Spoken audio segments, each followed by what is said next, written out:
Hey my little panda cubs, so I thought it'd be fun if once a week I pick out a few questions from r/AskTransgender and answer them as a transgender.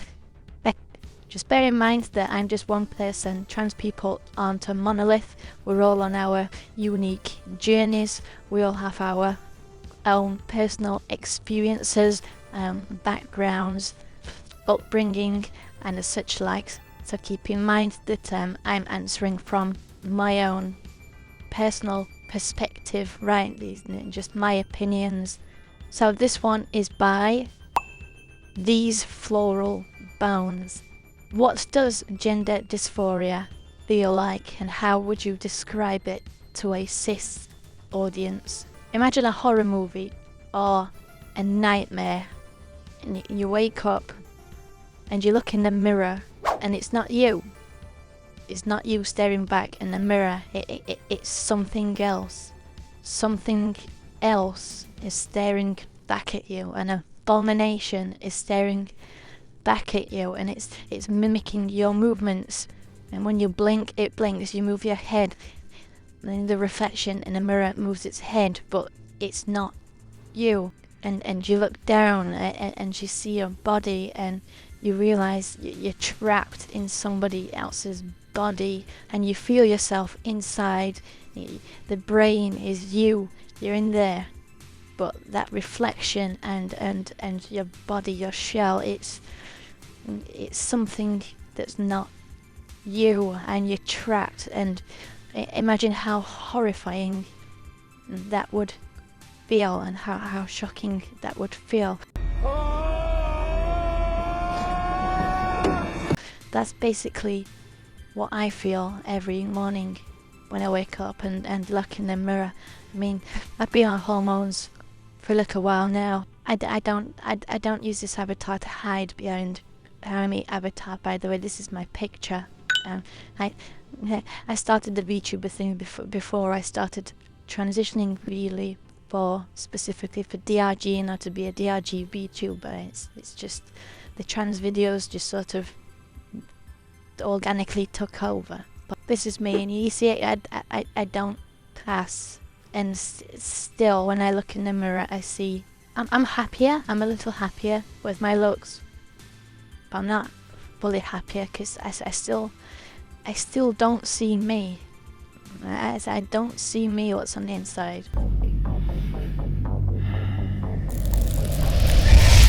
What the?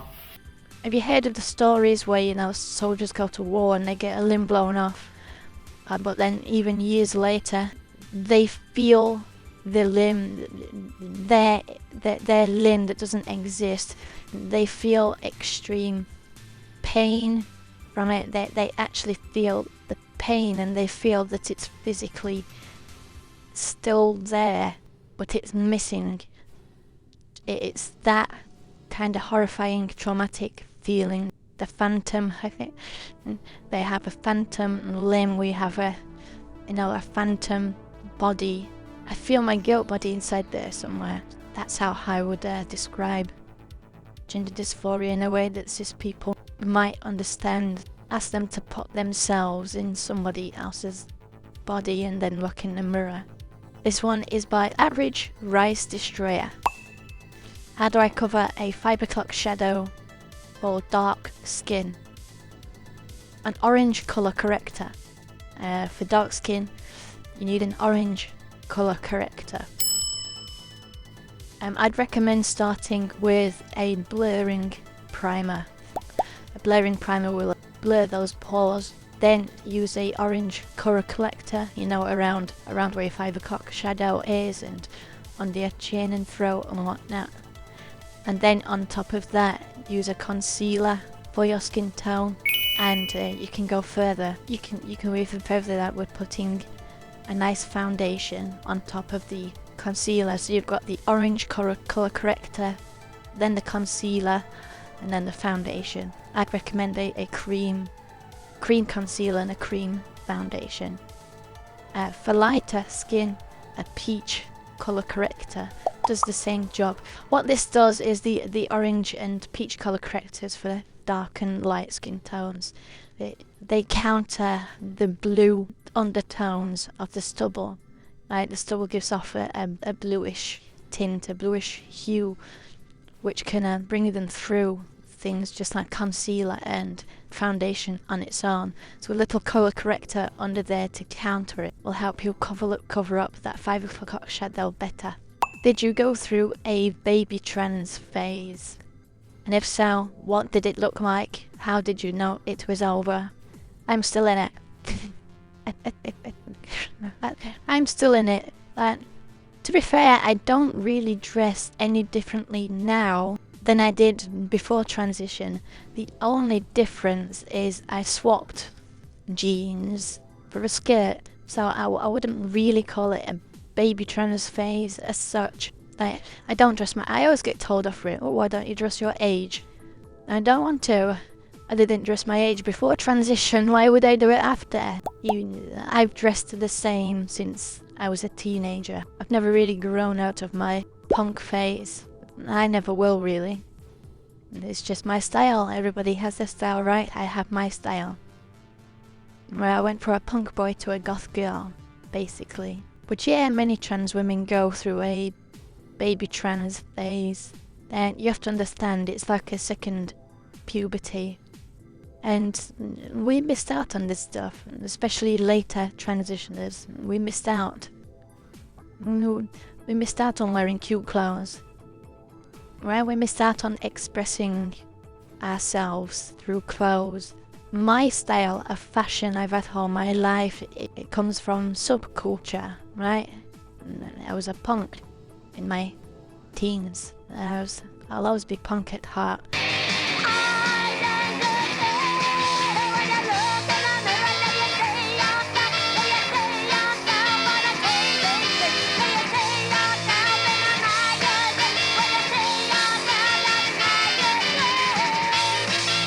My fashion style is expressing, that I'm part of that subculture and I'm part of that music and I'm part of those values and beliefs. It's me.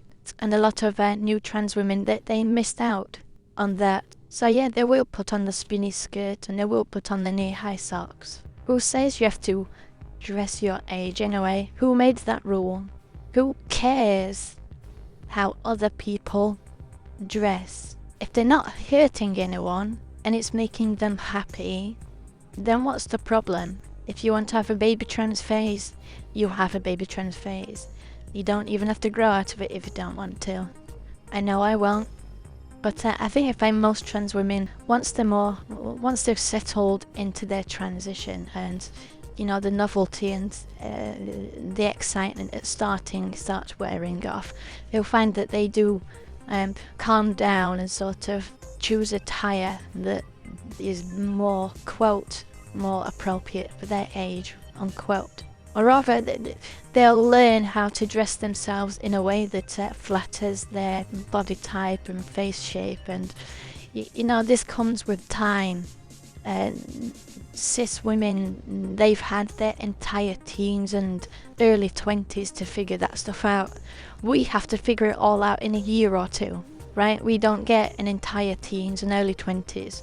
We get a few months to figure this all out. So given time, trans women will pick clothes that they feel will look good on them and flatter them, rather than pick clothes that make them giddy and happy in the short term.